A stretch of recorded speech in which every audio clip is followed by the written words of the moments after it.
Hi, friends. It's been a really rough week, and I wanted to come on here and hold some space for some of the emotions you might be feeling. It might be grief. The grief has been coming through really strongly for me, and I actually had a very visceral experience with that I wanted to share with y'all. There's just been a lot coming up since trying to choose my words carefully because of YouTube, but the brutality that was inflicted on Renee Good by the ICE agent. And, I'm sharing these emotions with you in the hope that it will give you that permission to sit with your emotions at a time when everything feels really dark and chaotic. I also, think our collective grief and outrage is really powerful. And I think it's actually revolutionary to feel them right now because the only emotion the regime wants us to feel is fear. So I'd actually tried to film a video on Sunday after I had gotten home from a vigil in my community for Renee, and I didn't share it. And that's because I was too overcome with emotion and sadness and grief and tears. And I'm feeling that now. You know, I wasn't actually emotional at the rally, but it was like when I got home and I turned the camera on, it just all came through and I just felt so heavy and I was like freezing and shaking, and I could just tell by the way that it was all coming through and the intensity of it that it was a channel. It was a channel of the collective grief and sadness that we've been feeling around this. I think in that video, I was really kind of like fighting the emotion. But I was trying to get across this message about how I still have hope because of these social movements that we're seeing all over the country in response to this brutality in Minnesota. I really do believe that it's part of the Pluto and Aquarius story. Pluto is transformation and Aquarius is the people. So Pluto can also be power. So it's about power moving from the top down, moving from the top, these billionaires, the oligarchs, the fascists, down to the people, to all of us. And I was saying in the video that I was really heartened because I kept seeing this narrative getting steam that, the regime really wants us to be violent and we're just not taking the bait. We're just not doing it. And the message to not take the bait, to not be violent, to choose love over fear, I'm seeing that more and more shared by all of you guys on social media. And it's like so encouraging for me. So I'm sitting here like bawling, like trying to say, I'm hopeful. I feel hopeful. And I'm like just beside myself. And in that moment, I think I was trying to intellectualize it, make sense of everything. And, later what had happened was my guides came through with the message that actually that emotion was the message. The grief was the message. I think in that moment, what I really needed to do was just sit with that emotion and to feel it. And so I wanted to share that with you in case you're feeling something similar, in case you're feeling an emotion, it's coming up and you might be pushing it away or saying, I need to act, I need to do something, I need to figure it all out. I think it's okay right now to just sit with it, sit with the emotion, even though it feels heavy, it will pass. So after that, I think it was the next day, I saw a video from a creator. I don't remember, unfortunately, her name or who she was, but she was kind of talking about how there's this message in the spiritual community that, we're in the middle of birthing a new world, which, I am one of those people. I do actually believe that on the other end of all of this chaos, that there is a brighter world.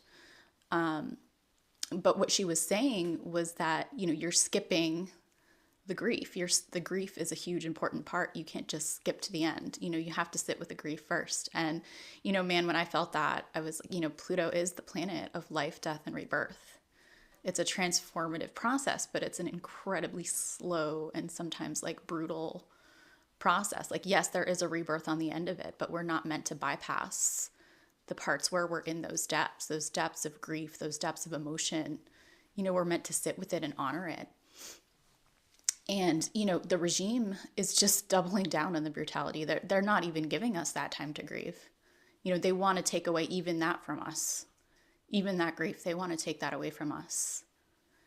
And that's why I feel like it is so revolutionary to sit with that grief and hold space for others, hold space for our neighbors, especially those in Minnesota who are continuing to experience essentially an occupation even after they've been traumatized to this point. To hold space for Renee's family and her kids in whatever way we can. Even though we don't know them, I think just keeping them in our thoughts and in our prayers, whatever we conceive of as holding them in love and light, holding them in compassion. I can't even begin to imagine the grief that, Renee's wife and her family and her kids are experiencing. And when I read the statement from her wife, I was honestly just like blown away by how powerful and like how graceful it was. She was talking about how Renee was pure love and how she was someone who found the kindness in the world and nurtured it. And, that she was a Christian and she knew that all religions teach the same thing. We're here to love each other, care for each other, keep each other safe. And it was just so heartbreaking when she said that now she has to raise her son and continue to teach him that, even though this horrible thing happened to his mom. She has to teach him that there are people building a better world for him, even though the man who did this to his mom had fear and anger in his heart, but that we need to show them a better way. It was honestly one of the most incredibly powerful statements I've ever read. And I do believe those emotions, not just the grief, but the love and the compassion and the kindness and the care, all of it, I think that fuels the collective social movements that we're seeing now. I truly, 100% believe that love is more powerful than fear. Even though it seems really dark right now, I actually do believe that the love is winning. And that's because love brings people together. And fear divides people, just tears them apart.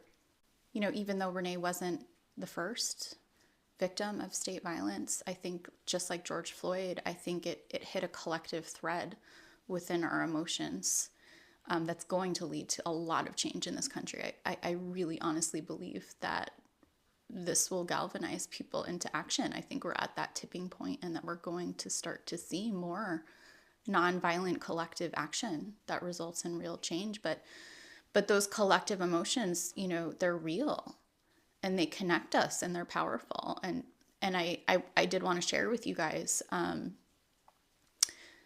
that the last time I felt a similar grief like this was during the George Floyd uprisings.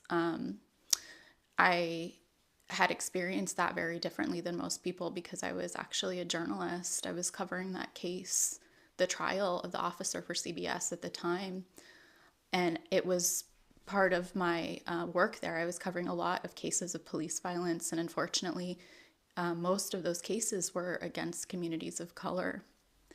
And during that trial, I was, it was during COVID. So I was in my apartment alone with my laptop, watching the live stream of the trial, just day in, day out, watching the witnesses, watching the videos, just getting, as we're talking about honoring emotions, I'm like getting emotional talking about it. But it wasn't just the bystander video that we all were so familiar with, how horrible that video was. There were also the body cam videos that were like on the chest of the officers that were actually inflicting this brutality on George. And those were the videos that they would play over and over and over again.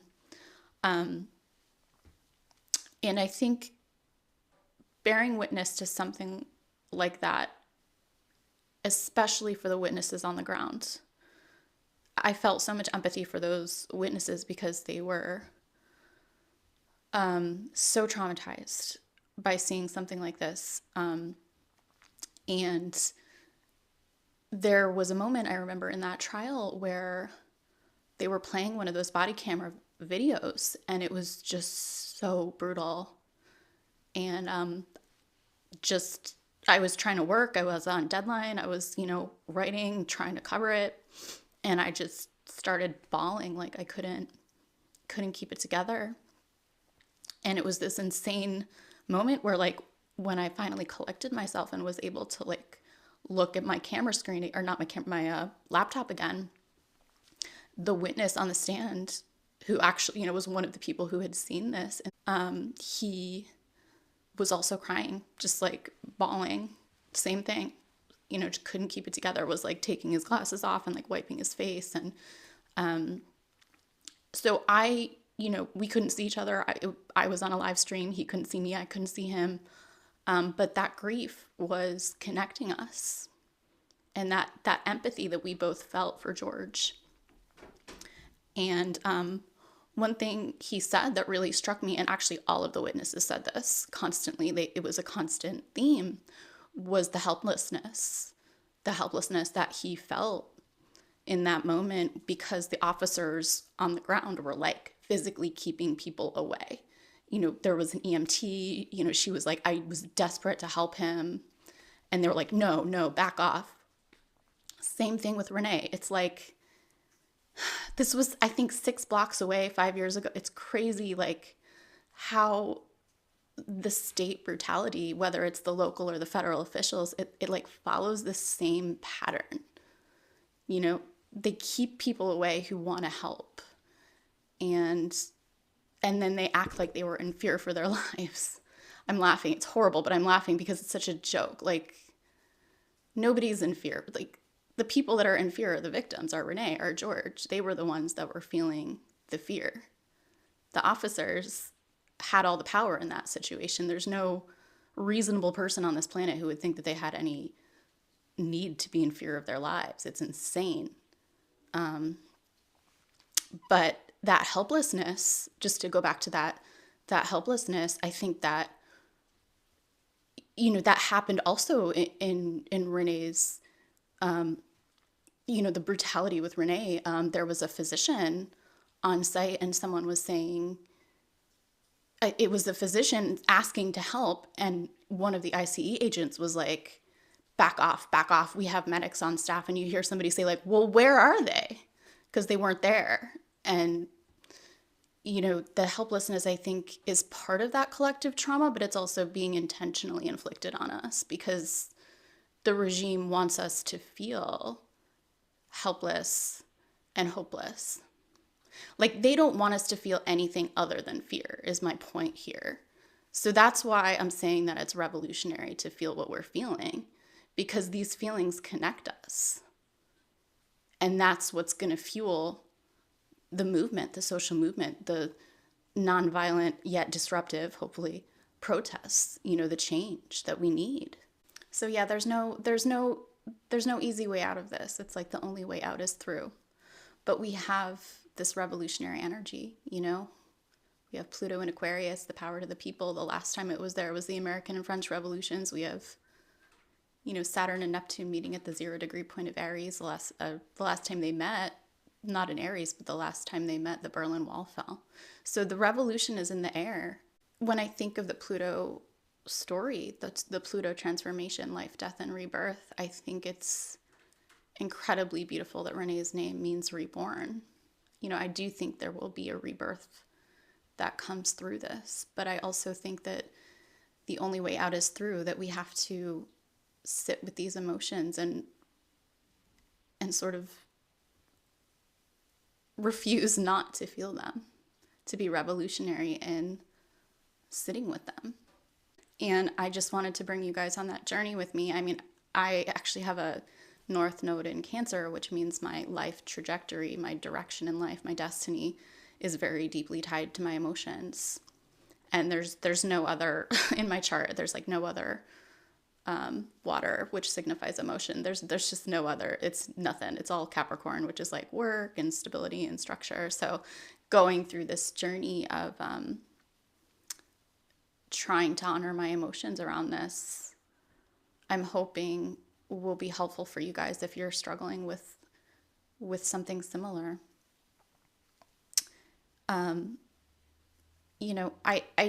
I love you guys, and I'm here, and I'm feeling what you're feeling, and we can't forget that we're all connected. Even though it seems really dark, we do, and it's cheesy, but we have each other.